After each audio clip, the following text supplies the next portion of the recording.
After the long-awaited reveal that we have finally got that the Hishaku, all the remaining members, I believe, are sitting in front of us. And we get a small little scene here that honestly is like the correct interpretation of how most people probably felt seeing the rest of the Kamunabi members. We hear so much about these sorcerers, these high-level enemies that there's nothing known about them. They have no family registry, they have no histories, yet they were able to do the unthinkable and kill the smith of the enchanted blades. And through this old man, we are literally able to see like the genuine reaction that like any of us would probably have, that I had reading this chapter, because you look at all of these, for lack of a better term, mostly children, right? I mean, the one guy with the crazy messed up hairdo, he must have pissed his barber off that day. I don't know what's been going on. Hopefully he's trying to heal that. If that is his actual style, I feel bad.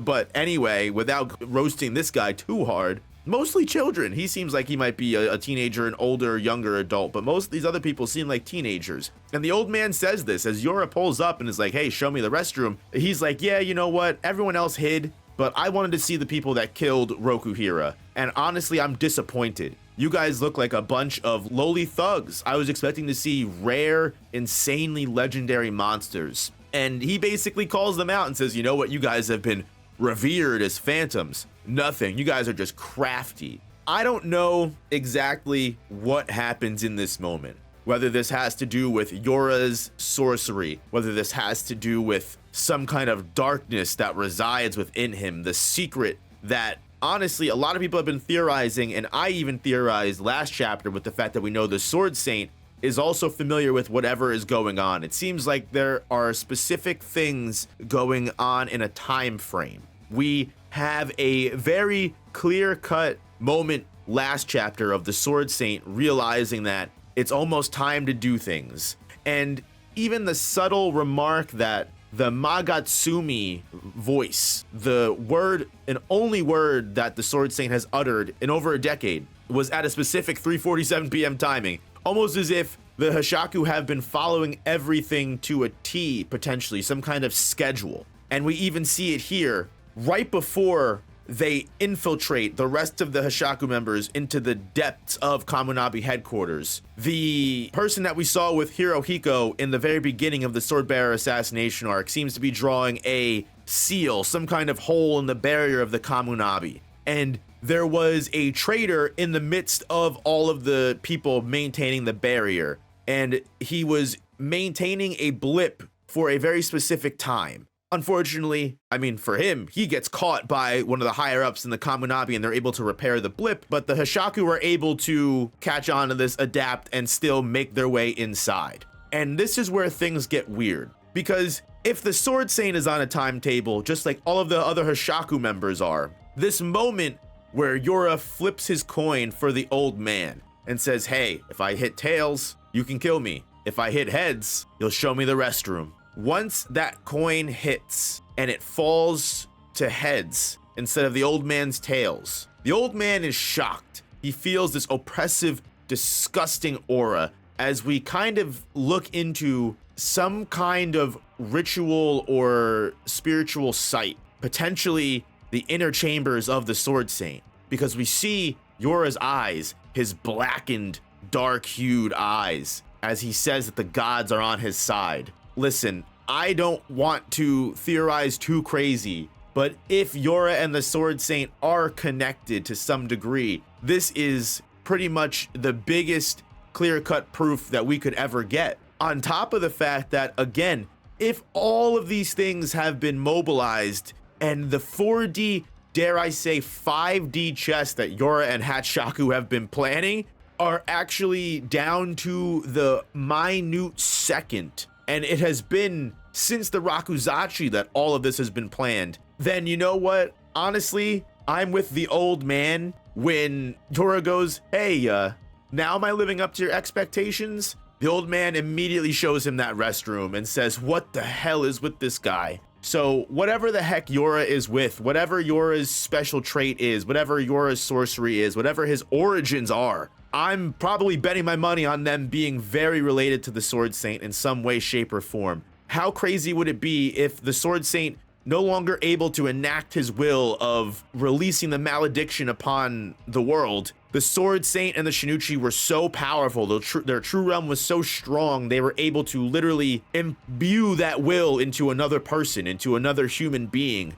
Like, what if Yora is literally just the Shinichi incarnate or some crazy thing like that? This video is sponsored by GamerSupps, the ultimate energy and focus formula. GamerSupps is an awesome drink made up of a bunch of vitamins like vitamin C, vitamin D3, B6, B12, and vitamin H. All super good for you and your health. So it's not one of those awful sugar-filled concoctions that's gonna make you crash after drinking it. If you're still skeptical about it, go check out the link and use my code anyway. They are more than willing to send you some free samples and give you a chance to try their product for free. Use my code NOOP now for 10% off, and thank you GamerSupps for sponsoring the channel. Alls I know is that even though most of the Hashaku members are children, they have to be some kind of unique level of power. As we even see earlier on, Azami deals a finishing blow, in quotation marks, to the samurai Hashaku member that was the first to enter the threat elimination grounds. And even Azami says, this feels off. This feels very interesting.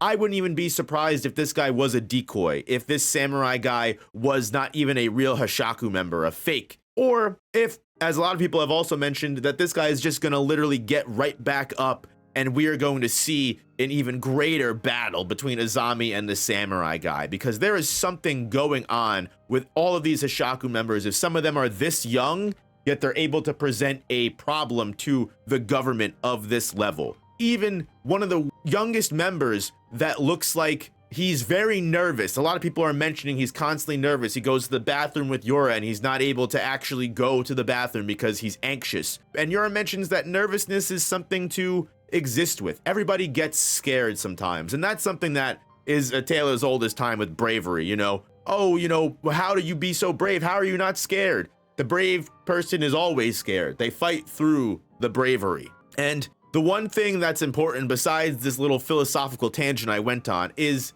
Yora says this child is the strongest fighter in the Hishaku and he has nothing to worry about. Are all of these kids Shokoku residents that have been raised for this very specific moment? They all kind of have similar hairstyles. It wouldn't surprise me if this was the Shikoku Revolution in some way, shape, or form. Because again, where did Yora acquire all of these orphans, all of these children from? If they have no family registries and we don't know what their relationship is between each other, that makes the most sense, right? A lot of people have been also theorizing Yora is a Shikoku resident. But what if, again, he's literally the malediction incarnate, putting together a team of people that can bring the malediction back to the rest of the world in revenge for what the malediction did to the island? I'm going on plenty of speculation here.